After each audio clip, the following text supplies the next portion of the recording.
भारतीय जनमानस के लिए राम वो पितृपुरुष हैं जिन्होंने भारत के सामाजिक ताने बाने को गहरा प्रभावित किया है और इसी वजह से वो भारतीय परंपरा का अभिन्न हिस्सा हो गए हैं।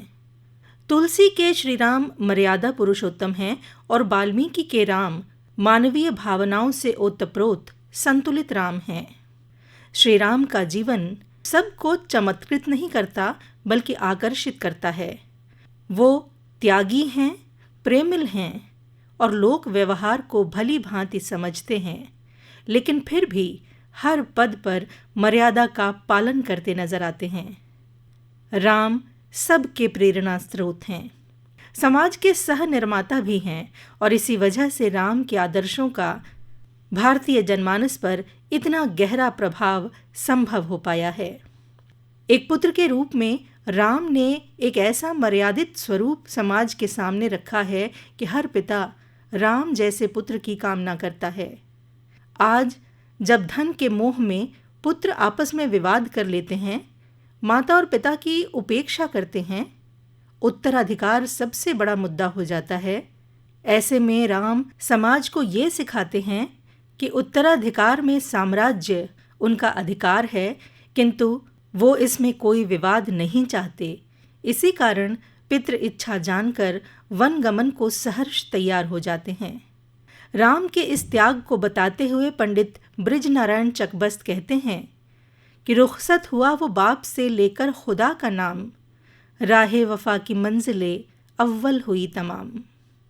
सखा तो इतने अव्वल कि निषाद राज, सुग्रीव और विभीषण को अपने अपने राज्य में सर्वोच्च पद पर आसीन करने में न सिर्फ अपना योगदान देते हैं, बल्कि जब वो खुद अयोध्या के राजा होते हैं तब भी उन्हें नहीं भूलते। ये राजनीति में समन्वयवाद की भावना को भली भांति दर्शाता है, जो मर्यादा पुरुषोत्तम राम के चरित्र की एक महती विशेषता मानी गई है। पत्नी सीता के अपहरण के बाद राम ने समाज से सहयोग मांगा और मिलकर संघर्ष किया।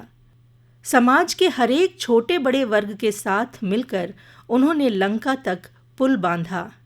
ये उनकी समन्वयवादी भावना है और वो एक कुशल प्रबंधक हैं, ये बात उन्होंने सिद्ध की।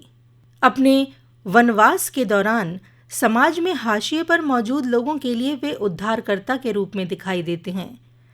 न सिर्फ वनवासियों के लिए उनके मन में करुणा है, बल्कि उनके जल, जंगल और जमीन पर उनका ही अधिकार रहे, इस दिशा में भी उनके साथ मिलकर वो संघर्ष करते हैं। सीता के अपहरण के बाद जब वो विलाप करते हुए वन में घूमते हैं और कहते हैं, हे खग मृग हे मधुकर श्रेणी, तुम देखी सीता मृगनयनी, तो ये सहज ही प्रतिपादित हो जाता है कि पक्षियों, पशुओं और कीट पतंगों के लिए उनके मन में न सिर्फ करुणा है, बल्कि वो उन्हें पर्याप्त सम्मान भी देते हैं, उनकी रक्षा के लिए समर्पित भी हैं।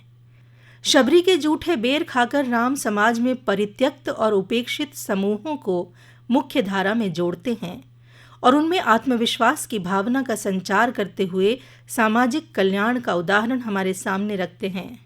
अहल्या का उद्धार महिलाओं को मुख्य धारा से जोड़कर उन्हें पितृसत्ता से मुक्ति दिलाना ही है। अब्दुल रहीम खानखाना कहते हैं, राम चरित मानस विमल, संतन जीवन प्राण, हिंदुअन को वेद सम, तुर्क ही प्रकट कुरान। श्री राम किसी धर्म, देश, दुनिया की सीमाओं में सीमित नहीं हैं, बल्कि वो एक विलक्षण विचार हैं। निर्गुण के गुण गाने वाले कबीर भी मानते हैं कि राम गुण न्यारो न्यारो, अबूझा लोग कहाँ लो बूझे, बूझन हार विचारो। गांधी के राम रघुपति राघव राजा राम हैं। उनके लिए राम अल्लाह भी हैं, गॉड भी। यही चिंतनधारा विनोबा जी की भी है। वो राम, कृष्ण और बुद्ध को अवतार नहीं मानते, बल्कि कहते हैं कि अवतार व्यक्ति का नहीं बल्कि विचार का होता है। राम के रूप में मर्यादा प्रकट हुई, कृष्ण के रूप में प्रेम और बुद्ध के रूप में करुणा।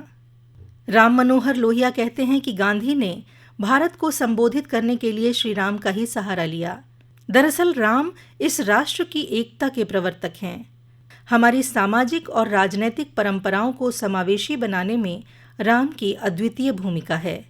इसीलिए राम भारतीय जनजीवन में समाहित सर्वग्राही नायक हैं। राम राज्य की परिकल्पना लोक कल्याणकारी परिकल्पना है और यही राम के चरित्र का सबसे बड़ा उद्देश्य भी है।